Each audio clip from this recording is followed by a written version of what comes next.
Isa pa. Ano ba yung pinakain sa'yo ni nanay? EJ, sabayan mo! Nag-ibigay mo sa talent talaga. Ano ba pinakain sa'yo ni nanay? Bakit ka nagkakain? Ayan, so... EJ, sasabayan mo! Ano? Ayan. Ha?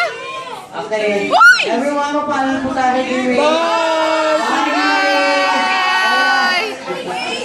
Okay, bye, Ray. Thank you for dropping by. Ayan, bibigyan ko na po ulit kay ma'am. Hindi ba